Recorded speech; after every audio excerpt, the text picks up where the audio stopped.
Hello everyone and welcome to skill बस।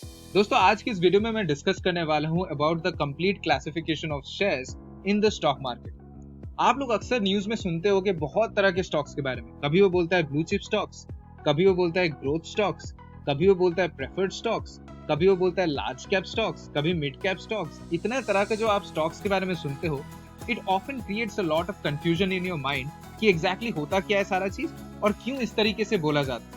तो दोस्तों, इस वीडियो के थ्रू मैं इसी कंफ्यूजन को क्लैरिफाई करने वाला हूं। मैं आपको बताने वाला हूं कि किस बेसिस में स्टॉक्स को क्लासिफाई किया जाता है और उन सारे जो स्टॉक्स के बारे में बात करूंगा मैं उनके बारे में सिग्निफिकेंस भी मैं आपको बताऊंगा। So my name is Sabyasachi and with no further due let's begin. सबसे पहले मैं आपको बता दूं कि जो मैं क्लासिफिकेशन करने वाला हूं ये किस बेसिस में करने वाला हूं। सबसे पहले मैं मार्केट कैपिटलाइजेशन की बेसिस में करने वाला है। मैं आपको थोड़ा बता भी दूंगा एग्जैक्टली मार्केट कैपिटलाइजेशन होता क्या है। दूसरा चीज है कि होल्डिंग ओनरशिप, किस तरीके से आप उस पर्टिकुलर स्टॉक को ओन करते हो उसके बारे में। तीसरा है उसका रिटर्न्स, किस तरीके से उसका रिटर्न्स जनरेट होता है, उस बेसिस में कैसे हम स्टॉक्स को डिफाइन कर सकते हैं या फिर क्लासिफाई कर सकते हैं। And last but not the least, risk के हिसाब से स्टॉक्स को किस तरीके से क्लासिफाई किया जाता है। तो इन सारे चीजों के बारे में मैं कंप्लीट डिस्कशन करने वाला हूँ, सो स्टिक टिल द लास्ट। सबसे पहले मार्केट कैपिटलाइजेशन। दोस्तों, मार्केट कैपिटलाइजेशन एग्जैक्टली होता क्या है?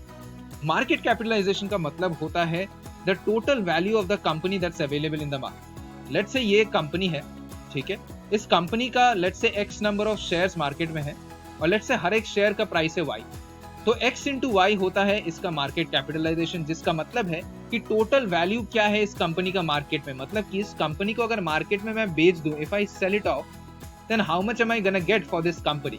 That is equal to the stock price. Each share का जो प्राइस है वो that is y over here, and x is the number of shares that is present in the market, which is quite very reasonable because let's say एक particular company है XYZ, ठीक है, उस XYZ का let's say 100 rupees का पर share का cost है और लेट्स से उसका मार्केट में टोटल 1 लाख शेयर्स पड़ा हुआ है, तो टोटल ऑब्वियसली उसका जो मार्केट कैपिटलाइजेशन या फिर जो टोटल मॉनिटरी वैल्यू होगा मार्केट में वो 1 करोड़ होगा।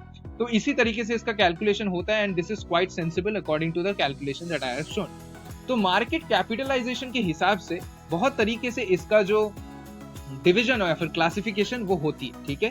पहला होता है स्मॉल कैप फंड्स, ठीक है, जिसका मतलब होता है जो सारे कंपनीज का total market capitalisation below 5000 crore या इक्वल टू 5000 करोड़ है, वो स्मॉल कैप फंड्स के ऊपर पड़ता है।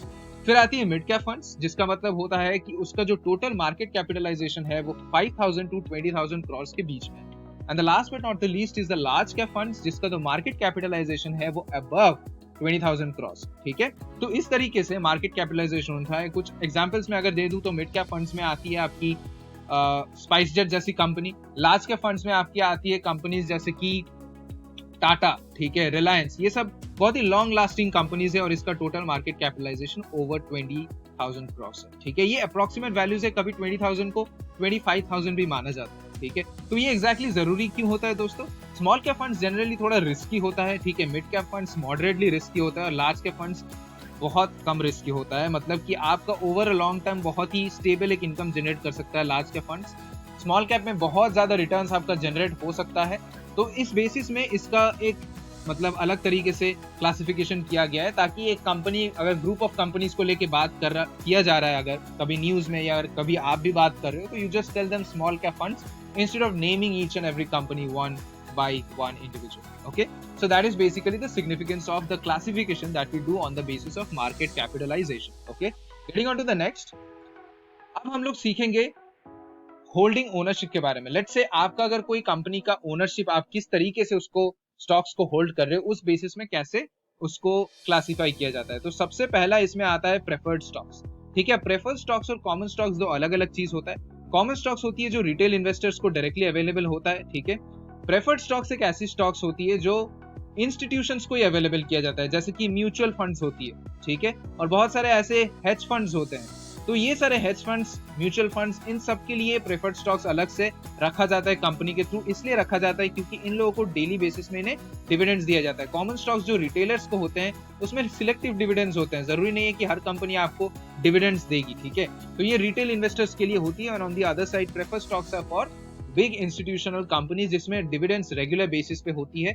और प्रेफर्ड स्टॉक्स अगर कंपनी बैंकरप्ट हो जाती है तो सबसे पहले वो प्रेफर्ड स्टॉक होल्डर्स को ही पैसा देती है, उसके बाद कॉमन स्टॉक होल्डर्स को देती है। बट कॉमन स्टॉक होल्डर्स को एक चीज का और राइट रहता है जो प्रेफर्ड स्टॉक्स वालों को नहीं रहता है, और वो है वोटिंग राइट्स। ठीक है, अगर कंपनी का कोई भी डिसीजन हो रहा है जिसमें आपको वोटिंग का राइट्स की जरूरत है तो वो कॉमन स्टॉक्स वालों को रहता है, प्रेफर्ड स्टॉक्स वालों को नहीं रहता है। ठीक है, तो यही होता है बेसिकली प्रेफर्ड स्टॉक्स और कॉमन स्टॉक्स। हाइब्रिड स्टॉक्स क्या होता है? हाइब्रिड स्टॉक्स वो स्टॉक्स होती है जहां पे आपको इस चीज का ऑप्शन मिलता है कि आप प्रेफर्ड स्टॉक्स को कॉमन स्टॉक्स में कन्वर्ट कर सको। तो इट्स कन्वर्टेबल बेसिस अगर काम किया जाए तो उसको हाइब्रिड स्टॉक्स बोला जाता है। हर कंपनी हाइब्रिड स्टॉक्स नहीं रखती है, कुछ कंपनीज ही रखती है, वो भी सर्टेन परसेंटेज तक। ठीक है, तो यही होता है the classification on the basis of ownership. Getting on to the third point, that is the classification on the basis of returns. ठीक है, रिटर्न्स के बेसिस में क्लासिफिकेशन दो तरह की होती है, एक होती है ग्रोथ स्टॉक्स और दूसरा होता है इनकम स्टॉक्स। ठीक है,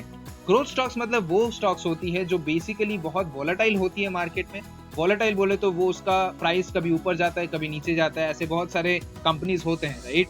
तो वो होती है ग्रोथ स्टॉक्स। इन सारे स्टॉक्स में वो इन्वेस्टर्स जनरली इन्वेस्ट करते हैं जिनको कैपिटल एप्रिसिएशन चाहिए। मतलब कि लेट्स से आज वो 100 रुपए में 1000 शेयर खरीद रहा है, कल जब इसका प्राइस 250 हो जाएगा कभी लेट्स से किसी टाइम के बाद, लेट्स से 10 या 20 इयर्स के बाद, तो वो कैपिटल एप्रिसिएशन जितना हो रहा है टोटल उसमें वो सेल करेगा।